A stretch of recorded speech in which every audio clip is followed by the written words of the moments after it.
Sejam bem-vindos à Consulac.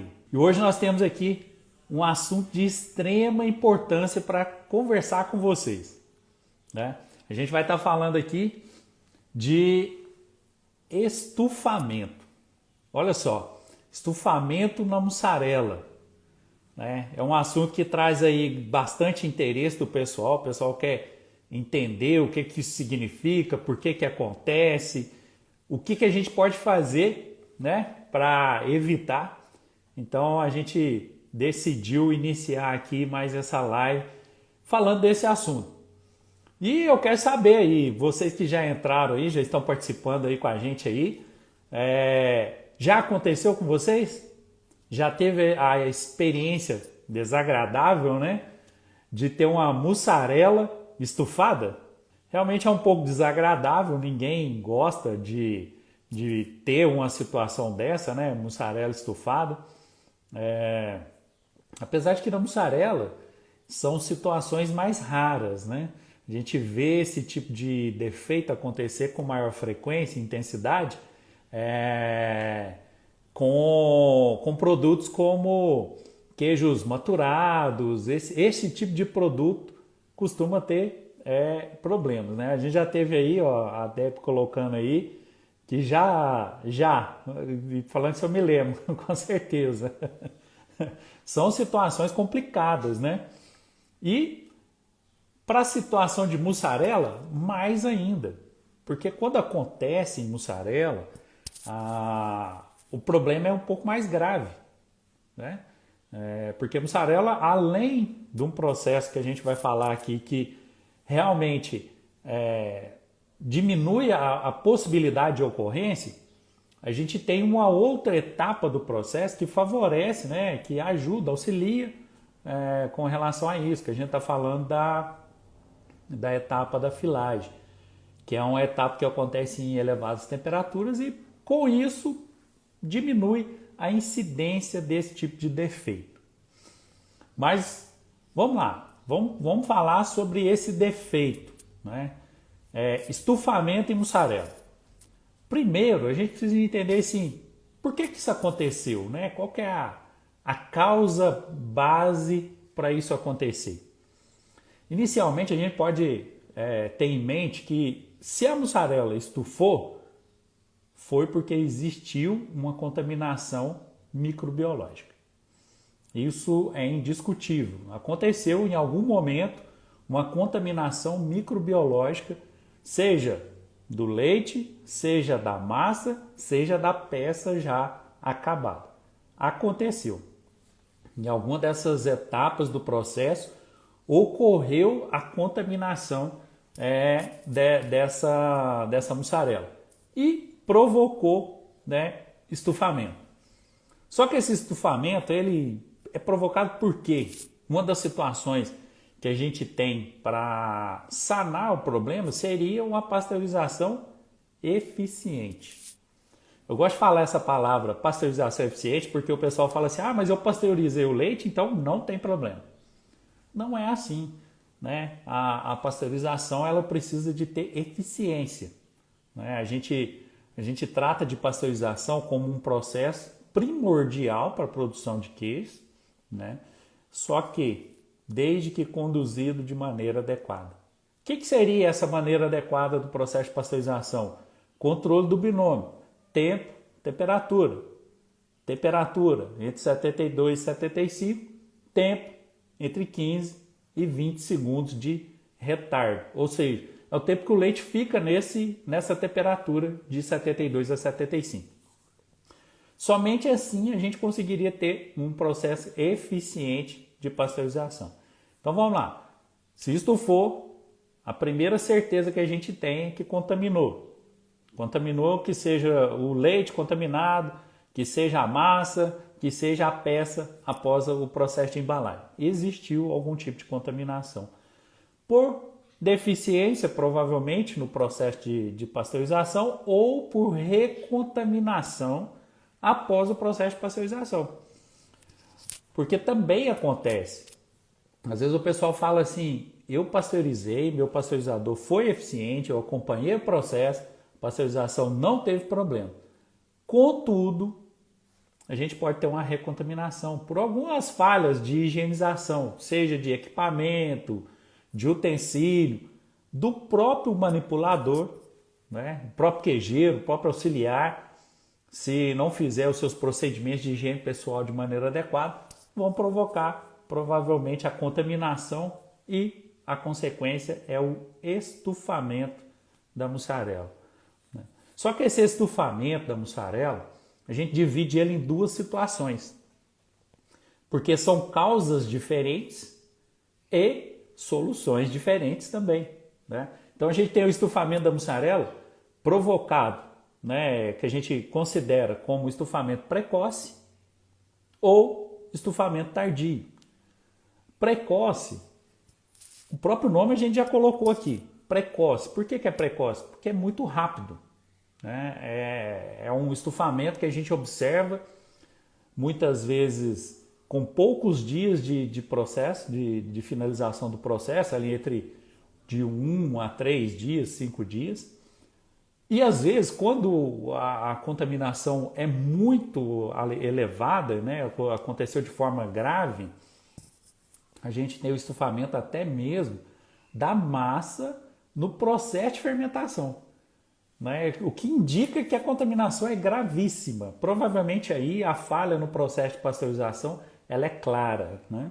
Porque o leite cru, gente, a gente tem que imaginar o seguinte: o leite cru é um produto que passou pelas etapas, né, de obtenção, ordenha, estocagem lá na fazenda, resfriamento, e muitas vezes, se não foi de maneira adequada conduzido todos esses processos, ele vai contaminando. O leite não sai do úbero do animal já contaminado, isso aí não é a realidade. Porém, a partir daquele momento que ele já saiu do úbero do animal, se não for conduzido de forma higiênica, a gente já começa a contaminar ali mesmo, na mão do retireiro ou no sistema de ordenha que o retireiro vai utilizar, né?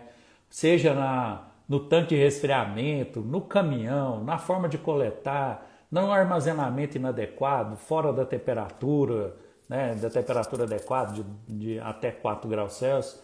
Então tudo isso vai interferir. Então se o leite chegou já com a carga de bactérias, né, mais elevada, e eu estou falando aqui nem ultrapassando o limite da legislação, estou falando aqui dentro do limite que a legislação permite, como um leite de boa qualidade, de 300 mil UFC por ml.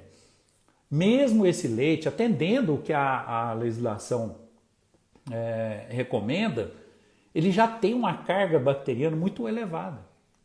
Isso já é suficiente para a gente ter problemas no processo de fabricação. Por isso é tão importante a gente fazer uma pasteurização eficiente, né? Essa pasteurização vai ser para eliminação dessa possibilidade de contaminação lá do queijo durante o processo de fabricação.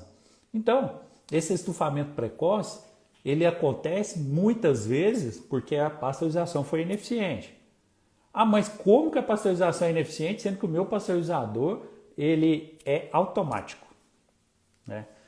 O pessoal costuma deixar essa informação para a gente, falar, meu pasteurizador é automático, por isso não tem condição de ter esse tipo de problema. Não simplesmente porque é automático a gente não vai ter problema, né? A gente pode ter ali falhas no processo de pasteurização decorrentes, por exemplo, de placa furada. Seu pasteurizador vai continuar funcionando adequadamente, pasteurizando a 75, 15 a 20 segundos, dando retorno quando a temperatura de pasteurização cai. Só que se você tiver uma placa furada, principalmente ali na parte final da etapa de regeneração do pasteurizador ou na etapa de resfriamento, é certeza que seu leite vai contaminar, vai recontaminar, né? Porque a gente eliminou ali na seção de aquecimento e está recontaminando na regeneração, final da regeneração ou lá no resfriamento. Ou seja, pode acontecer. E quando a gente tem esses estufamentos precoces da mussarela, da massa da mussarela, né, e frequente, a primeira atitude a ser tomada é fazer uma revisão ali no seu equipamento de pasteurização. Observar se você não tem nenhuma placa com algum tipo de furo, né, dano, né, quebrou, trincou, ou muitas vezes está furada. É importante fazer essa avaliação para identificar se existe essa situação no pasteurizador e fazer a substituição. Eu faço substituição porque as placas normalmente são difíceis, placa muito fina, então fazer manutenção ali de simplesmente tampar, né, o furo e tudo isso não funciona bem. A recomendação é trocar aquela placa furada porque não tem chance da gente recuperar. E como o pasteurizador é um equipamento muito delicado, fazer a substituição dessa placa é o mais eficiente. Então, esse estufamento precoce, muitas vezes gerado até mesmo ali durante o processo de fermentação, né, que é quando a gente finaliza o aquecimento da massa e deixa ela em processo de fermentação para baixar o pH. Se você tem esse tipo de situação acontecendo com frequência, faça uma revisão no seu equipamento de pasteurização. Provavelmente ele é uma fonte do problema, né? E esse estufamento precoce, ele acontece também já com o produto já acabado, né? E muitas vezes essa contaminação acontece já nas etapas posteriores à filagem. Aí entra aquele detalhe. O pessoal fala assim, mas a mussarela passa no processo de filagem, não tem condição de contaminar? Tem condição sim, né? Após o processo de filagem, essa peça ela está numa temperatura mais elevada, mas ela vai reduzir essa temperatura até o processo de salga, de secagem, de embalagem. E são pontos que, se a gente não tiver o devido cuidado, ela vai contaminar, ou seja, vai recontaminar, né? E a bactéria que causa esse estufamento precoce normalmente é coliforme, né? Que é um indicador de condições higiênico-sanitárias inadequadas. Coliforme, quando você tem coliformes presentes no seu produto, eles indicam que as condições sanitárias não foram adequadas para o processamento.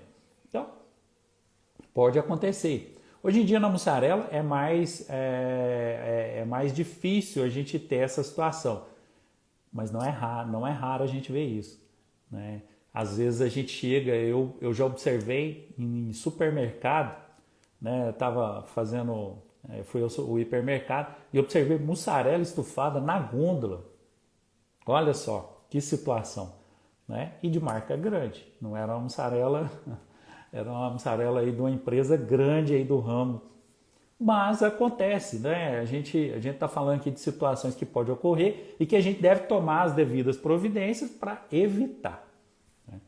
Mas o que acontece? Essa bactéria que provoca esse estufamento precoce, né, que a gente está falando aqui, coliformes, ela é um tipo de bactéria que contamina com facilidade devido à sua presença em vários ambientes, né? Mas a solução é muito simples, né? A solução passa realmente pela gente ter um sistema de pasteurização adequado que garanta a eliminação ali, né, a redução da carga microbiana presente no leite cru, e também um sistema de higienização adequado.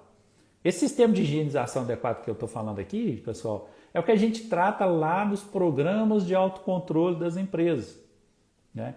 Para quem não conhece, os programas de autocontrole são obrigatórios para as empresas que manipulam alimentos aí, com registro nos órgãos de inspeção, que são baseados em situações de controle para evitar a contaminação do produto. E não só contaminação microbiológica, como a gente está citando aqui, de estufamento, mas também contaminação química e contaminação física. Então, esses programas de autocontrole têm um item específico neles que a gente trata de higienização e sanitização, né? Limpeza e sanitização, que é um autocontrole. No caso do Serviço de Inspeção Federal, a gente identifica como autocontrole 8, limpeza e sanitização. Se você não tem um programa adequado, que observa né, todas as etapas do processo, você pode acontecer com sua mussarela de ter contato com alguma superfície que não foi higienizada de maneira adequada. Eu falo sempre com o pessoal, higienizar é diferente de limpar. Não adianta a pessoa imaginar que, eu joguei água e eu limpei. Eu joguei água e sabão e eu limpei, está pronto, não vai contaminar. Não é assim. A gente precisa ficar atento sobre isso.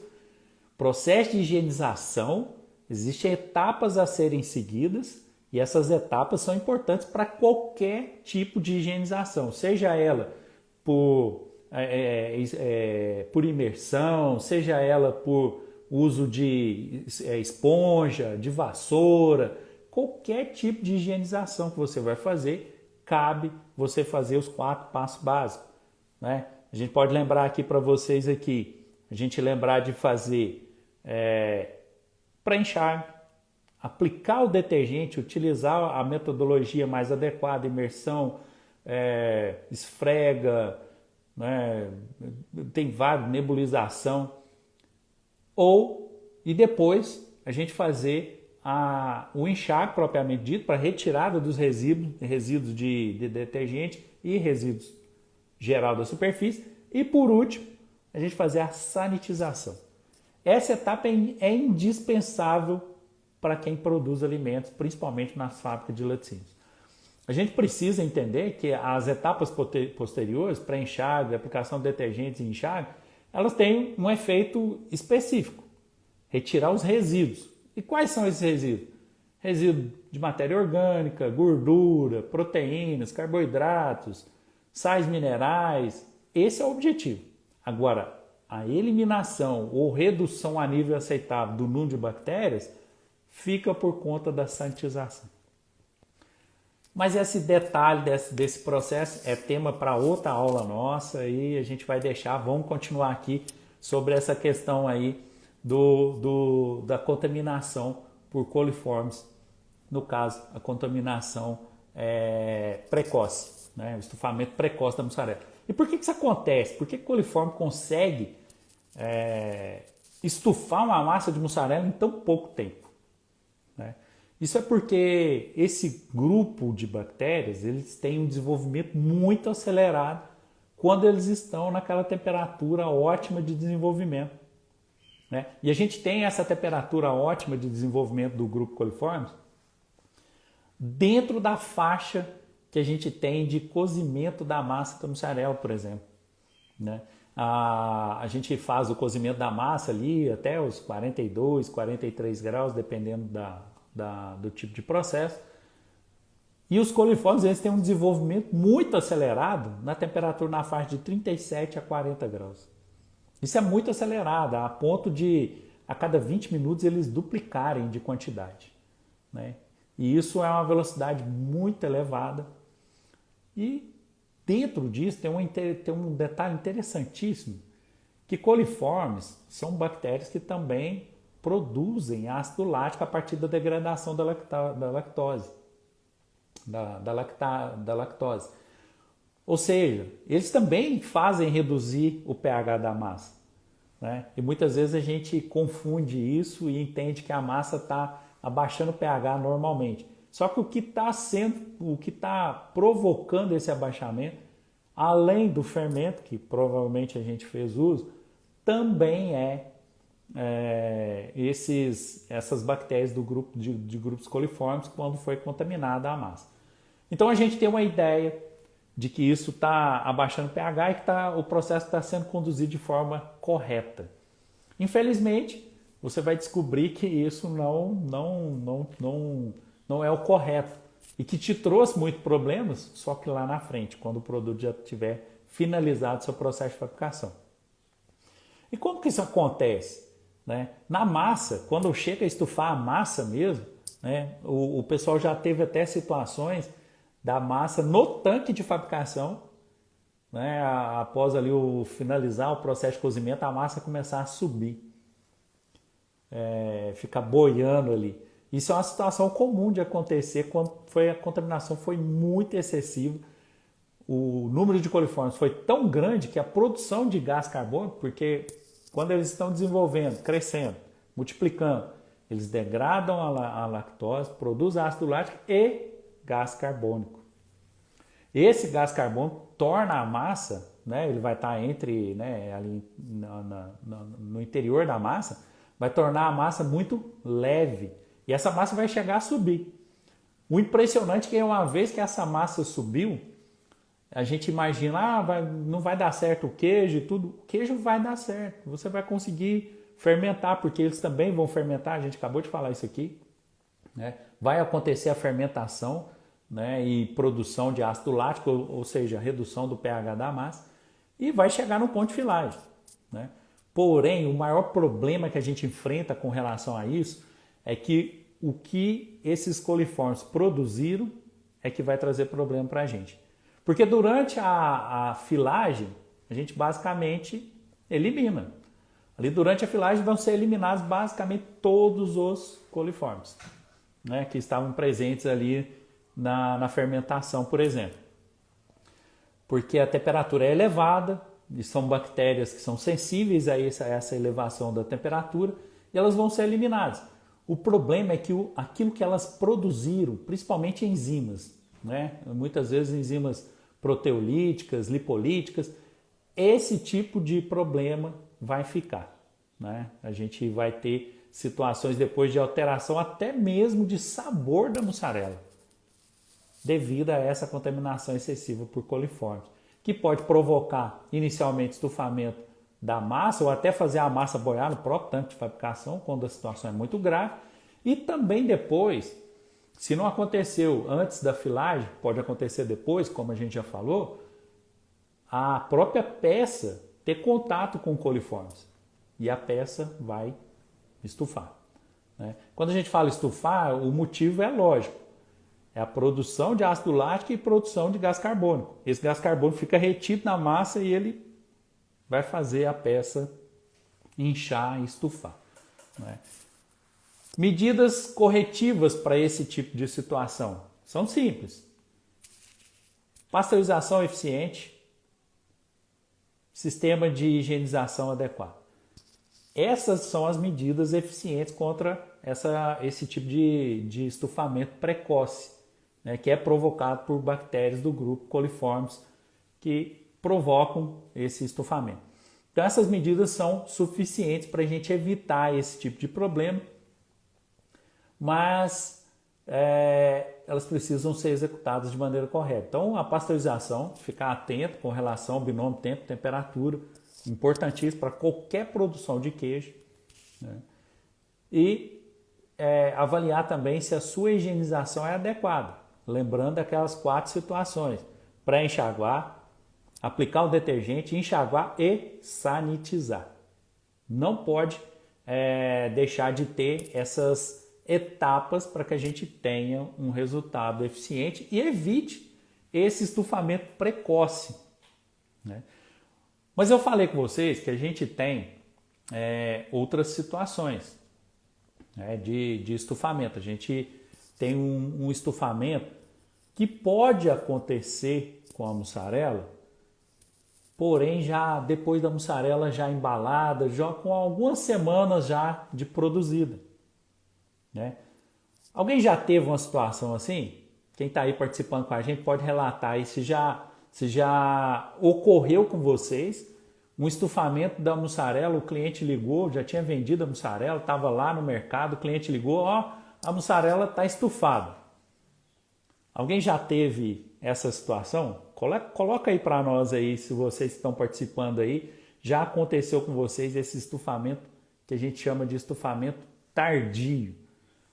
Tardio porque ele acontece com alguns dias depois que o processo de embalagem ocorreu. Alguns dias e algumas semanas. Em certas situações leva até meses, né, para que esse estufamento seja revelado, né, que a mussarela comece a apresentar aquela estrutura inchada. Mas coloca aí para a gente aí se alguém já teve essa situação. Hoje em dia isso não é tão comum mais, porque a mussarela ela é um queijo que já apresenta algumas condições que dificultam esse tipo de situação. né? Primeiro, que é um queijo que tem um pH baixo, né? Esse pH baixo ele não é favorável ao desenvolvimento de uma grande parte, né, das bactérias patogênicas, e também é um queijo de massa fechada, né? A gente tem a massa da mussarela, uma massa fibrosa, mas fechada. Então a gente já tem uma certa dificuldade para esse estufamento tardio. E por que dificulta? Dificulta porque a bactéria que provoca o estufamento tardio, normalmente a gente identifica ela como sendo o Clostridium tirobutírico. O que acontece? Isso é uma bactéria que é esporulada, isso é importantíssimo a gente entender aqui, né? E vai trazer umas informações interessantes para a gente saber o que fazer para evitar, mas essa bactéria esporulada, ela tem uma condição para desenvolvimento que a mussarela acaba favorecendo também. Desfavorece pelo pH, que é baixo, desfavorece porque a massa é fechada, mas favorece por uma outra situação, que esse tipo de bactéria ele desenvolve em meio anaerobiótico, ou seja, sem oxigênio.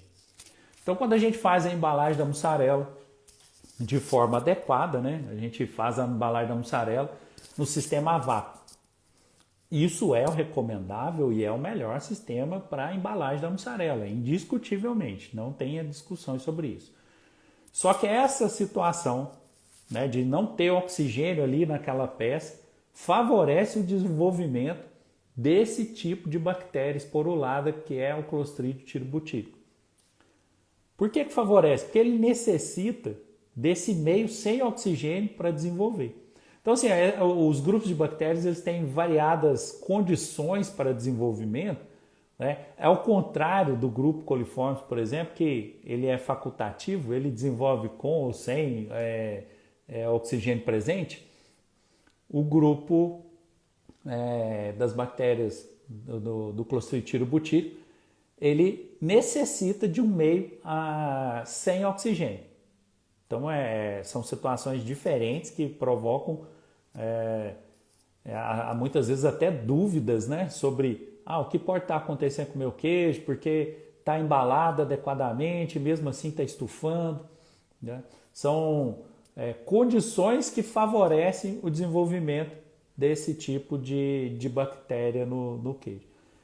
E o que essa bactéria provoca, né? Ela, em meio, né, anaerobiótico, ela desenvolve, no desenvolvimento dela, né, na fermentação que ela provoca na massa, ela também produz gás carbônico. Além de outros compostos que são produzidos, ela também produz gás carbônico. E essa situação no gás carbônico desse desenvolvimento, essa fermentação butírica, ele é intenso, ele é bastante intenso. Então, chega a estufar a mussarela numa condição bem notável, né? Em algumas situações eu já cheguei a ver a mussarela que estava parecendo mais um queijo provolone pelo formato do que uma mussarela. Estava completamente estufado e esse excesso de gás faz com que a mussarela fique bem arredondada, né? E como ela é cilíndrica, arredondada, dá até fica parecido com um queijo provolone. Mas é uma situação mais complexa, né? Um grupo de bactérias mais agressivo, mas que normalmente quando o queijo está contaminado, tem esse estufamento acontecendo em grande quantidade, então o produto visualmente já se torna impróprio para consumo e o pessoal não tem muita reclamação com relação à ingestão de produto com esse tipo de bactéria, né? Mas a gente tem que ficar atento, porque isso acontece e pode prejudicar bastante. A gente tem aqui uma pergunta aqui, ó, Primor de Minas está perguntando aqui, ó, esse tipo de bactérias causa também as rendas no queijo Minas? Olha só, as bactérias do grupo tirobutírico, né, o Clostridium tirobutírico, ele não provoca renda, né? Ele provoca algumas crateras mesmo, né? Umas fissuras grandes, parecendo umas rachaduras bem desfiguradas. É um pouquinho diferente. O que provoca a renda é o coliforme. Isso é muito interessante a gente saber a diferença dos dois, porque se a gente vê uma imagem dos dois é muito clara, né? As bactérias do grupo coliformes, elas provocam a renda. É a renda, né, que são pequenas olhaduras, normalmente brilhantes, bem arredondadas, né? É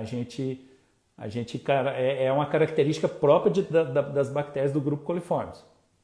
Já as bactérias do grupo Clostridium, elas já não provocam esse tipo de olhaduras, né? Elas provocam umas certas rachaduras com fissuras bem profundas mesmo no queijo, né?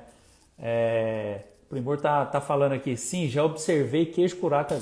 Tem também, né? Isso é comum, né, em queijos, né? Por exemplo, queijos curados, queijos com maturação prolongada, é mais comum ainda do que na mussarela, né? Porque esses queijos favorecem o desenvolvimento desse tipo de bactéria, né?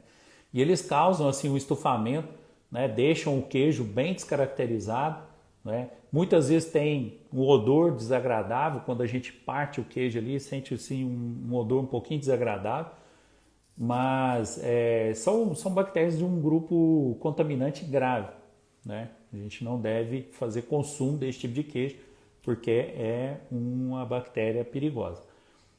Mas aí vem a situação. E por que acontece? Né? Por que acontece da gente ter esse estufamento tardio? Né? Essas bactérias, vocês lembram que eu falei com vocês que elas são esporuladas? Né? O que é uma bactéria esporulada? Bactéria esporulada é aquela bactéria que ela consegue fazer uma proteção em volta, né, do seu material genético, que é tipo uma casca, que vai ficar protegida. Essa bactéria vai ficar ali, né, nessa casca protegida e vai passar pelo processo de pasteurização, não vai ser eliminada, vai passar pelo processo de filagem, não vai ser eliminada, vai ficar maturando por um período longo e não vai ser eliminada.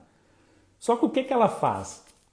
Ela vai estar ali naquela condição de esporo e quando as condições do ambiente que a bactéria está forem favoráveis, ou seja, tempo, temperatura, concentração de sal, pH, quando tudo isso estiver favorável, ela se liberta dessa casca e começa a sua reprodução.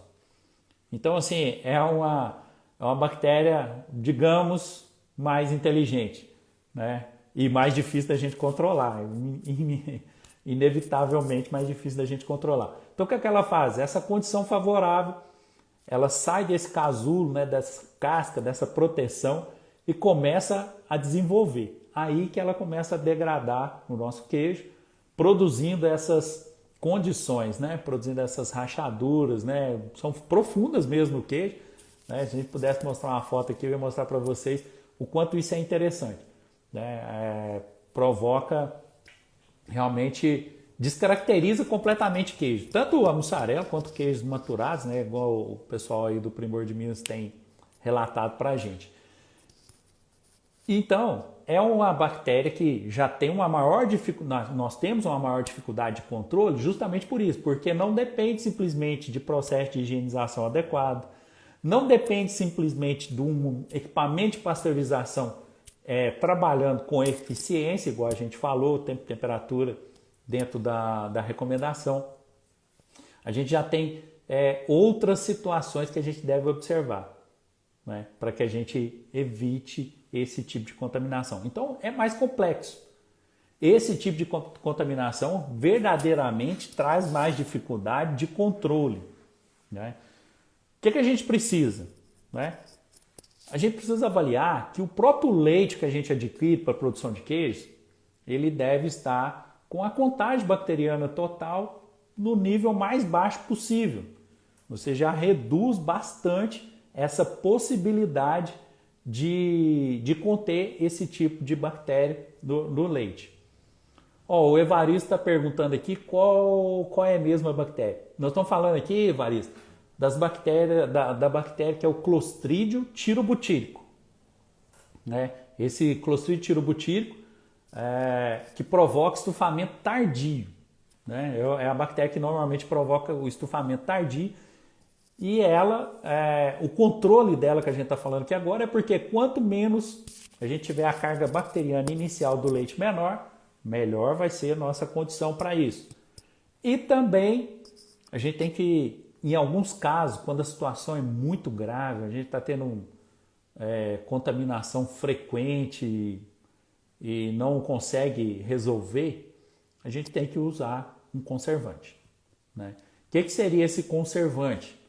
Esse conservante é um aditivo, né, utilizado aí nos processos de fabricação, permitido. Né? Eu gosto de deixar bem claro isso, que o pessoal, quando a gente fala conservante, o pessoal, mas eu não gosto de usar essas coisas no queijo, que fica ruim, e às vezes está usando e nem sabe para que é. Que uma vez eu perguntei para um pessoal, né, se eles usavam alguma coisa, algum tipo de conservante no queijo. Não, aqui o nosso queijo é tudo natural, não tem nada de conservante não. Aí eu cheguei no processo de fabricação e eles estavam fazendo uso de nitrato de sódio. Aí eu fiquei, né? Então provavelmente ou não sabe a função do nitrato de sódio ou desconsidera que seja um conservante, deve achar que tem uma outra função. Mas quando a situação é grave, a recomendação é que a gente faça o uso de algum tipo de conservante. Né? Quais são os conservantes que a gente tem permitidos aí para uso no processo de fabricação? Agora, vamos lembrar, a legislação ela é clara, tem conservantes para alguns tipos de queijo que não são aceitos em outros, né? Isso aí é muito importante a gente tá deixando bem claro para vocês. A gente pode utilizar, por exemplo, nitrato de sódio. Né? A gente tem alguns queijos que não tem permissão para usar nitrato de sódio. A gente tem outro conservante muito comum da gente fazer uso, lisozima. Né? Só que alguns produtos não tem permissão. Então a gente tem que ficar atento. O que eu posso, o que eu não posso, é de acordo com a legislação em vigor, para que a gente não seja autuado por algum tipo de fiscalização e tenha problemas posteriores por estar usando um conservante. Né? Por exemplo, o nitrato de sódio é muito eficiente contra bactérias esporuladas, que são essas do grupo aí que a gente está falando, Clostridium tirobutírico. Ele é eficiente, mas o que acontece com o nitrato? O nitrato de sódio, quando a gente faz uso dele, ele precisa de uma transformação lá no produto para que ele possa ser eficiente na eliminação desse tipo de bactéria. Então ele passa da forma de nitrato para a forma de nitrito, para depois ele ser eficiente e poder fazer a nossa proteção, né, se caso o produto tiver algum tipo de esporo de Clostridium tirobutírico. Então isso influencia muito lá, né, na eficiência desse tipo de conservante. Consequentemente, a gente tem também desvantagem do uso. Qual que é a desvantagem quando a gente faz uso desse tipo de produto? O soro que é obtido a partir do produto que utilizamos nitrato de sódio, ele já tem algumas restrições para ser utilizado. Né? Por exemplo, quando ele é utilizado para a produção de bebidas lácteas, a gente já tem problema, porque a bebida láctea é proibido, né, ter resíduo de nitrato na bebida láctea. Né? Então, esse soro já traz aí um problemão para quem vai fazer bebida láctea, porque a gente vai ter problemas lá com a bebida. Né? O soro utilizado na bebida láctea não pode ter resíduos de nitrato presentes nele. Inclusive é uma análise que é realizada, né, em caso de amostra oficial, o pessoal costuma utilizar esse tipo de análise para avaliar se o produto tem ou não resíduo de nitrato. E como a grande maioria das empresas hoje tem como intenção fazer uso do soro ou fazer concentração ou vender o soro fluido, então torna um pouco difícil o uso desse tipo de conservante. Né? E Uma outra solução seria a gente utilizar um outro conservante, que é a lisozima. Só que aí já entra outra situação. Lisozima é um conservante mais caro, muito eficiente, né? Isso aí, diga-se de passagem, a gente resolve problemas aí de estufamento tardio facilmente com lisozima. Só que ela é um ingrediente já um pouco mais caro, né? Já não está tão acessível. Mas aqui eu vou falar para vocês, quando a situação é grave, o acessível é usar aquilo que for mais efetivo. Porque a gente fica, eu já tive situações de cliente me questionar, não, eu não posso usar esse tipo de ingrediente porque é muito caro. Né? E não quis utilizar. Só que quando ele teve uma carga inteira de mussarela devolvida, ele entendeu que valia a pena fazer uso do ingrediente. Né? Então, assim, a gente tem que avaliar qual que é o custo-benefício da situação. E o interessante é que essa contaminação por Clostridium tiro-butírico, ela não é uma situação frequente. Por que eu falo frequente? Frequente que eu falo que assim, sempre vai acontecer, sempre está acontecendo. Existem períodos em que isso acontece com maior frequência. Né? Por exemplo, esse período que a gente está passando agora, né, que é um período de seca na maioria das regiões do Brasil, a gente costuma ter mais incidência desse tipo de bactéria. Né? Essa bactéria, basicamente, ela vem lá da fazenda. Né? Ela vem da fazenda já, vem no leite já, e a gente tem que tomar os nossos cuidados para evitar que seja um problema tão grave na nossa produção de queijo mussarela. Mas por que isso acontece? Né? Porque essa bactéria ela se desenvolve bem principalmente num item que faz parte da alimentação do gado em basicamente todas as regiões do Brasil, que é a silagem. Né? Ela desenvolve bem nesse meio. E com isso o animal ingere e começa ali aquela transformação, passa para o leite, do leite também vai estar presente até na condição, no ambiente da fazenda, e com isso a gente costuma ter aí as contaminações e chegar até a indústria. Né? Mas a gente tem essas soluções, tentar comprar um leite com a menor carga bacteriana possível, isso é muita vantagem, não só por essa situação, mas por outras situações que vão favorecer, inclusive, rendimento.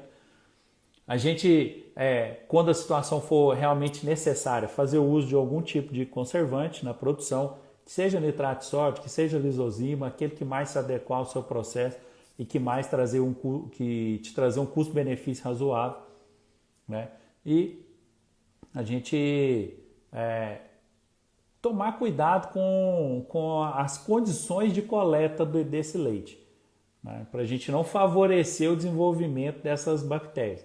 E até porque esse tipo de bactéria ela tem uma capacidade de se autoproteger de condições insatisfatórias. Né? Então ela só vai realmente estar na sua forma de desenvolvimento quando ela sair dessa situação de proteção, que é tipo um casulo, uma casca, que realmente protege ela das condições desfavoráveis. Bom, então a gente tem aí, falando de estufamento de mussarela, a gente tem essas duas opções que acontecem e que são as mais prováveis, né? Que é o estufamento precoce, oriundo de bactérias do grupo coliformes, né? E o estufamento tardio, oriundo de bactérias do grupo Clostridium, que são os mais comuns de acontecer, né? Isso é importante a gente citar. E tem um detalhe interessante que é diferente dessas duas situações que a gente falou aqui, é que o pessoal às vezes me manda foto falando assim que a mussarela está estufada. O que pode ser? Só que quando eu vejo a foto, não é a mussarela que está estufada, é a embalagem que estufou. Isso são fontes de contaminações diferentes. Né? Não é o mesmo caso que a gente está tratando aqui de estufamento da peça. Né? Quando a gente tem contaminação por coliformes ou por clostrídio, a gente observa o estufamento da peça. A peça tem um estufamento porque o gás que essas bactérias produzem, eles vão estar introduzidos na massa do queijo e vão produzir a expansão daquela massa, né? Então a gente tem aquela observação da peça completamente estufada. Mas quando a gente tem o estufamento da embalagem, né, a gente vê ali que a embalagem estufou, mas a peça continua intacta. A gente pode até, eu já tive oportunidade de cortar uma peça numa condição dessa. A gente observa, a peça não tem nenhuma renda, igual o pessoal aí já até comentou, não tem nenhuma fissura, como provoca, né, as bactérias tirobutíricas, mas a embalagem está estufada, né? A fonte de contaminação aí é diferente.